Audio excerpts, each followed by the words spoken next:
नमस्कार। Simple voice के इस मंच पर आपका स्वागत है। हिंदी के महान कथाकार मुंशी प्रेमचंद की जयंती पर मैं योगेश पांडे प्रस्तुत कर रहा हूं उनकी एक चुनिंदा चुटीली हास्य रचना रसिक संपादक। नवरस के संपादक पंडित चोखेलाल शर्मा की धर्मपत्नी का जब से देहांत हुआ है, आपको स्त्रियों से विशेष अनुराग हो गया है और रसिकता की मात्रा भी कुछ बढ़ गई है। पुरुषों के अच्छे अच्छे लेख रद्दी में डाल दिए जाते हैं, पर देवियों के लेख कैसे भी हों तुरंत स्वीकार कर लिए जाते हैं और बहुधा लेख की रसीद के साथ लेख की प्रशंसा कुछ इन शब्दों में की जाती है। आपका लेख पढ़कर दिल थाम कर रह गया, अतीत जीवन आंखों के सामने मूर्तिमान हो गया, अथवा आपके भाव साहित्य सागर के उज्जवल रत्न हैं जिनकी चमक कभी कम न होगी। और कविताएं तो हृदय की हिलोरें, विश्व वीणा की अमरतान, अनंत की मधुर वेदना, निशा का नीरव गान होती थी। प्रशंसा के साथ दर्शन की उत्कट अभिलाषा भी प्रकट की जाती थी। यदि आप कभी इधर से गुजरे तो मुझे न भूलिएगा। जिसने ऐसी कविता की सृष्टि की है उसके दर्शन का सौभाग्य मुझे मिला तो मैं अपने को धन्य मानूंगा। लेखिकाएं अनुराग में प्रोत्साहन से भरे हुए पत्र पाकर फूली न समाती। जो लेख अभागे भिक्षुक की भांति कितने ही पत्र पत्रिकाओं के द्वार से निराश लौट आए थे, उनका यहां इतना आदर। पहली बार ही ऐसा संपादक जन्मा है जो गुणों का पारखी है। और सभी संपादक अहम मन्य हैं, अपने आगे किसी को समझते ही नहीं हैं। जरा सी संपादकी क्या मिल गई, मानो कोई राज्य मिल गया। संपादकों को कहीं सरकारी पद मिल जाए तो अंधेर मचा दें। वह तो कहो सरकार इन्हें पूछती नहीं। उसने बहुत अच्छा किया जो ऑर्डिनेंस पास कर दिए। और स्त्रियों से द्वेष करो, यह उसी का दंड है। यह भी संपादक ही हैं, कोई घास नहीं छीलते। और संपादक भी एक जगत विख्यात पत्र के। नवरस सब पत्रों में राजा है। चोखेलाल जी के पत्र की ग्राहक संख्या बड़े वेग से बढ़ने लगी। हर डाक से धन्यवादों की एक बाढ़ सी आ जाती और लेखिकाओं में उनकी पूजा होने लगी। ब्याह, गौना, मुंडन, छेदन, जन्म मरण के समाचार आने लगे। कोई आशीर्वाद मांगती, कोई उनके मुख से सांत्वना के दो शब्द सुनने की अभिलाषा करती, कोई उनसे घरेलू संकटों में परामर्श पूछती और महीने में 10-5 महिलाएं उन्हें दर्शन भी दे जाती। शर्मा जी उनकी अवाई का तार या पत्र पाते ही स्टेशन पर जाकर उनका स्वागत करते। बड़े आग्रह से उन्हें एक आध दिन ठहराते, उनकी खूब खातिर करते। सिनेमा के फ्री पास मिले हुए थे ही, खूब सिनेमा दिखाते। महिलाएं उनके सद्भाव से मुग्ध होकर विदा होती। मशहूर तो यहां तक कि शर्मा जी का कई लेखिकाओं से बहुत ही घनिष्ठ संबंध हो गया है। लेकिन इस विषय में हम निश्चयपूर्वक कुछ नहीं कह सकते। हम तो इतना ही जानते हैं कि जो देवियां एक बार यहां आ जाती वह शर्मा जी की अनन्य भक्त हो जाती। बेचारा साहित्य की कुटिया का तपस्वी है। अपने विधुर जीवन की निराशाओं को अपने अंतःस्थल में संचित कर मूक वेदना में प्रेम माधुर्य का रसपान कर रहा है। संपादक जी के जीवन में जो कमी आ गई थी उसकी कुछ पूर्ति करना महिलाओं ने अपना धर्म मान लिया। उनके भरे हुए भंडार में से अगर एक क्षुधित प्राणी को थोड़ी सी मिठाई दी जा सके तो उससे भंडार की शोभा ही है। कोई देवी पार्सल से अचार भेज देती, कोई लड्डू। एक ने पूजा का ऊनी आसन अपने हाथों बनाकर भेज दिया। एक देवी महीने में एक बार आकर उनके कपड़ों की मरम्मत कर देती थी। दूसरी देवी महीने में 2-3 बार आकर उन्हें अच्छी अच्छी चीजें बनाकर खिला जाती थी। अब वह किसी एक के ना होकर सबके हो गए थे। स्त्रियों के अधिकारों का उनसे बड़ा रक्षक शायद ही कोई मिले। पुरुषों से तो शर्मा जी को हमेशा तीव्र आलोचना ही मिलती थी। श्रद्धा में सहानुभूति का आनंद तो उन्होंने स्त्रियों में ही पाया।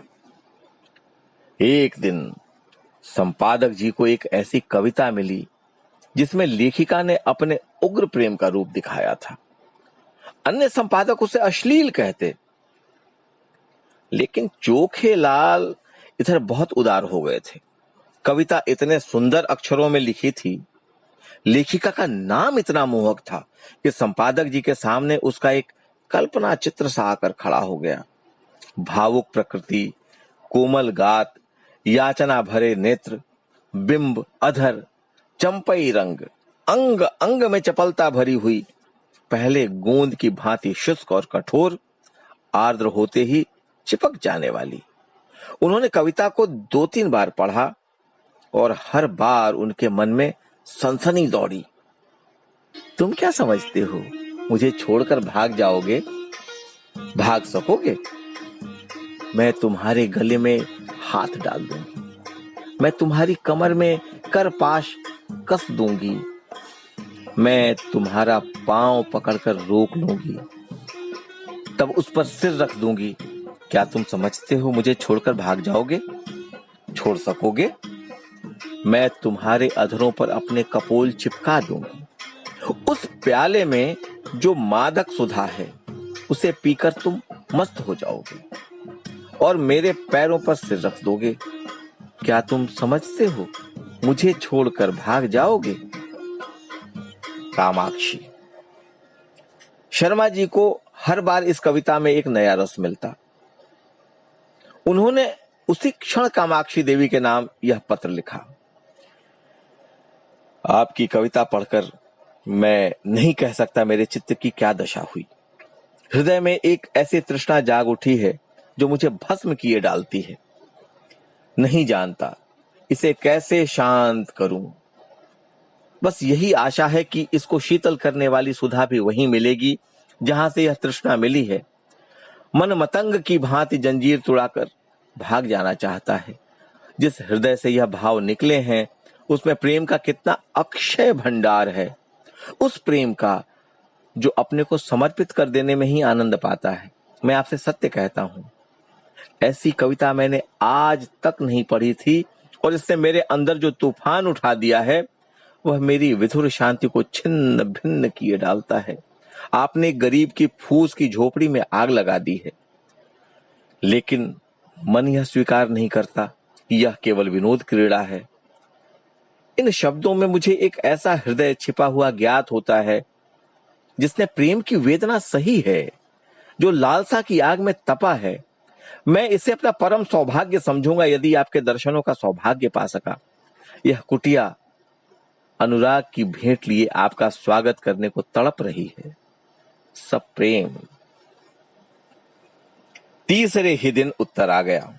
कामाक्षी ने बड़े भावुकतापूर्ण शब्दों में कृतज्ञता प्रकट की थी और अपने आने की तिथि बताई थी। आज कामाक्षी का शुभागमन है। शर्मा जी ने प्रातःकाल हजामत बनवाई, साबुन और बेसन से स्नान किया, महीन खद्दर की टोपी, कोकटी का ढीला चुन्नटदार कुर्ता, मलाई के रंग की रेशमी चादर, इस ठाठ से आकर कार्यालय में बैठे तो सारा दफ्तर गमक उठा। दफ्तर की भी खूब सफाई करा दी गई थी। बरामदे में गमले रखवा दिए गए थे, मेज पर गुलदस्ते सजा दिए गए थे। गाड़ी 9 बजे आती है, अभी 8:30 बजे हैं। 9:30 तक यहाँ आ जाएगी। इस परेशानी में कोई काम नहीं हो रहा है।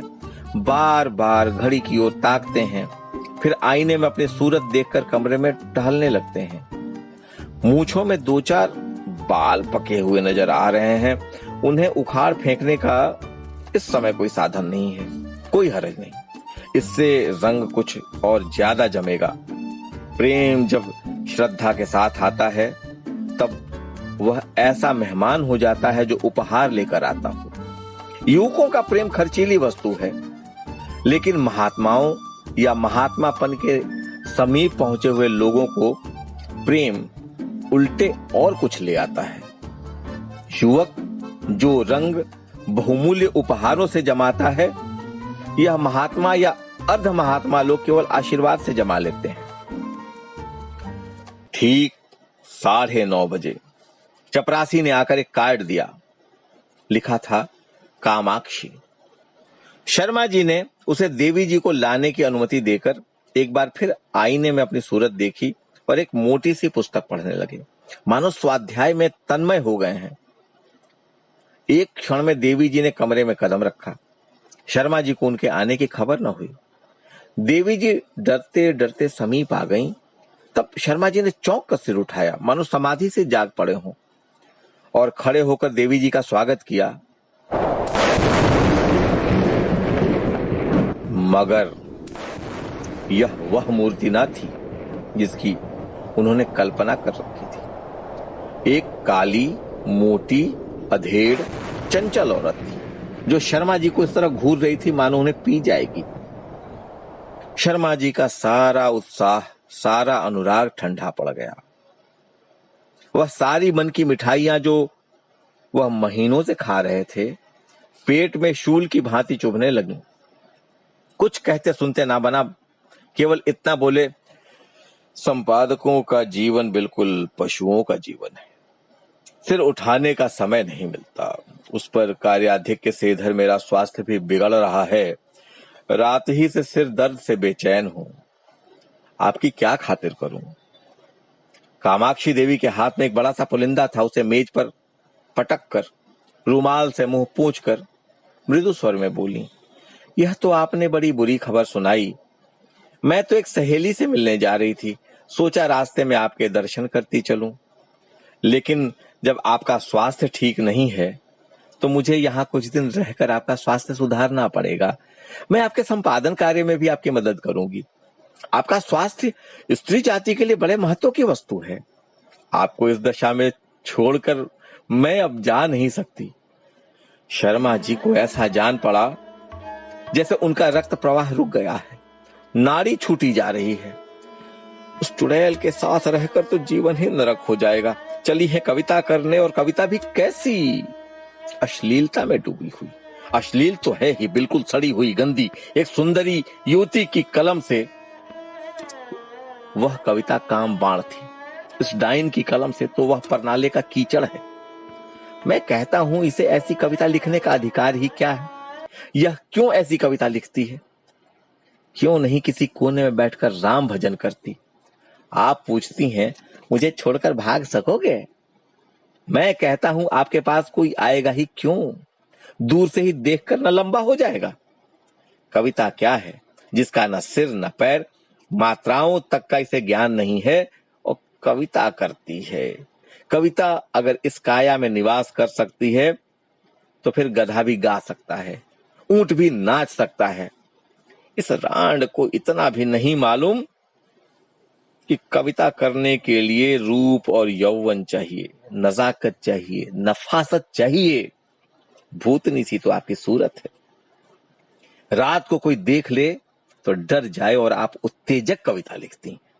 कोई कितना भी क्षुधातुर हो तो क्या गोबर खा लेगा? और चुड़ैल इतना बड़ा पोथा लेती आई है, इसमें भी वही परनाले का गंदा कीचड़ होगा।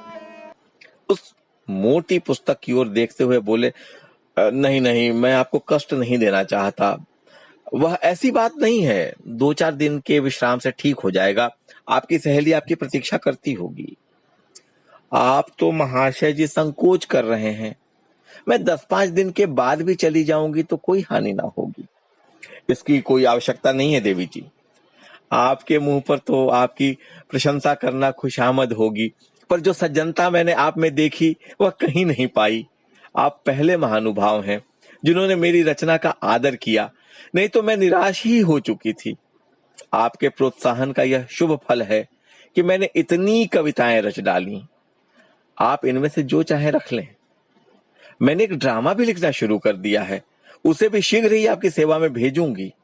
कहिए तो 2-4 कविताएं सुनाऊं। ऐसा अवसर मुझे फिर कब मिलेगा? यह तो नहीं जानती कि कविताएं कैसी हैं, पर आप सुनकर प्रसन्न होंगे। बिल्कुल उसी रंग की हैं। उसने अनुमति की प्रतीक्षा न की, तुरंत पोथा खोलकर एक कविता सुनाने लगी। शर्मा जी को ऐसा मालूम होने लगा जैसे कोई भिगो भिगो कर जूते मार रहा है। कई बार उन्हें मतली आ गई, जैसे 1000 गधे कानों के पास खड़े अपना स्वर आलाप रहे हों। कामाक्षी के स्वर में कोयल का माधुर्य था। पर शर्मा जी को इस समय वह भी अप्रिय लग रहा था। सिर में सचमुच दर्द होने लगा। वह गधी टलेगी भी या यूं ही बैठे सिर खाती रहेगी, उससे मेरे चेहरे से भी मेरे मनोभावों का ज्ञान नहीं हो रहा है। उस पर आप कविता करने वाली हैं। इस मुंह से तो महादेवी या सुभद्रा कुमारी की कविताएं भी घृणा ही उत्पन्न करेंगी। आखिर न रहा गया। बोले, आपकी रचनाओं का क्या कहना, आप यह संग्रह यहीं छोड़ जाएं। मैं अवकाश में पढ़ूंगा, इस समय तो बहुत सा काम है। कामाक्षी ने दयार्द्र होकर कहा, आप इतना दुर्बल स्वास्थ्य होने पर भी इतने व्यस्त रहते हैं। मुझे आप पर दया आती है, आपकी कृपा है। आपको कल अवकाश रहेगा? जरा मैं अपना ड्रामा सुनाना चाहती थी। खेद है, कल मुझे जरा प्रयाग जाना है। तो मैं भी आपके साथ चलूं? गाड़ी में सुनाती चलूंगी। कुछ निश्चय नहीं किस गाड़ी से जाऊं। आप लौटेंगे कब तक? यह भी निश्चय नहीं। और टेलीफोन पर जाकर बोले, हेलो, नंबर 77। कामाक्षी ने आधा घंटे तक उनका इंतजार किया, मगर शर्मा जी एक सज्जन से ऐसी महत्व की बातें कर रहे थे जिसका अंत ही होने न पाता था। निराश होकर कामाक्षी देवी विदा हुई और शीघ्र ही फिर आने का वादा कर गईं। शर्मा जी ने आराम की सांस ली और उस पोथे को उठाकर रद्दी में डाल दिया और जले हुए दिल से आप ही आप कहा, ईश्वर न करे कि फिर तुम्हारे दर्शन हो। कितनी बेशर्म है उल्टा कहीं की, आज इसने सारा मजा किरकिरा कर दिया। फिर मैनेजर को बुलाकर कहा, कामाक्षी की कविता नहीं जाएगी। मैनेजर ने स्तंभित होकर कहा, फार्म तो मशीन पर है। कोई हर्ज नहीं, उतार लीजिए। बड़ी देर होगी, होने दीजिए। वह कविता नहीं जाएगी।